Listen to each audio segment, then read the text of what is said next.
Welcome back to me. Nama saya Vina Putriana. Saya jurusan Gizi, Fakultas Psikologi dan Kesehatan di UIN Wali Songo Semarang. Kali ini saya akan membahas sedikit tentang salah satu teknologi pangan, yaitu fermentasi. Sebelumnya, kita harus mengetahui terlebih dahulu apa itu fermentasi. Fermentasi berasal dari kata fervor yang artinya mendidih. Fermentasi dapat diartikan sebagai suatu proses disimilasi senyawa-senyawa organik yang disebabkan oleh aktivitas mikroorganisme. Selain itu, fermentasi juga dapat diartikan sebagai suatu proses produksi energi dalam sel dalam keadaan anaerob atau aerob.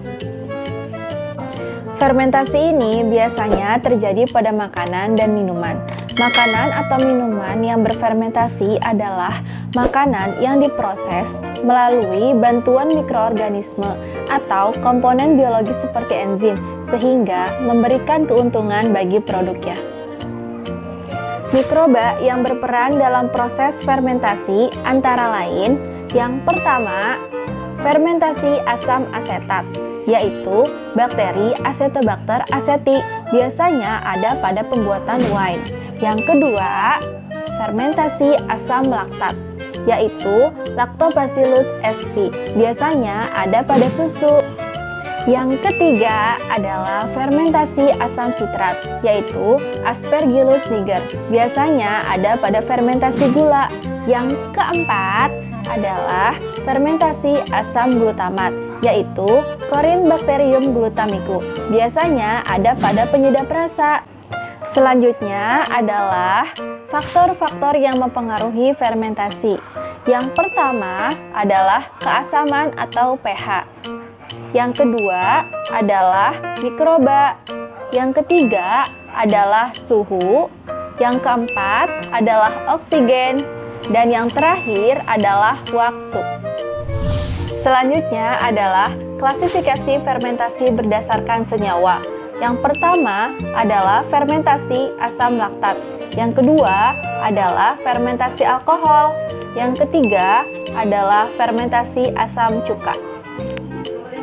Selanjutnya adalah proses fermentasi. Fermentasi ini terjadi lebih dari 3 hari, yaitu dengan merombak gula menjadi alkohol. Proses fermentasi ini biasanya melibatkan beberapa enzim yang berasal dari kapak.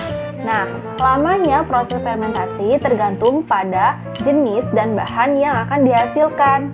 Proses fermentasi ini ada 2 jenis, yaitu fermentasi sempurna dan fermentasi tidak sempurna.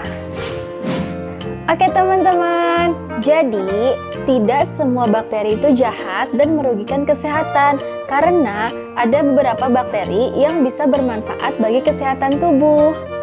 Sekian penjelasan dari saya. Semoga dapat bermanfaat dan dapat dipahami oleh teman-teman. Kurang lebihnya mohon maaf. Sampai bertemu di video selanjutnya. Wassalamualaikum, bye-bye.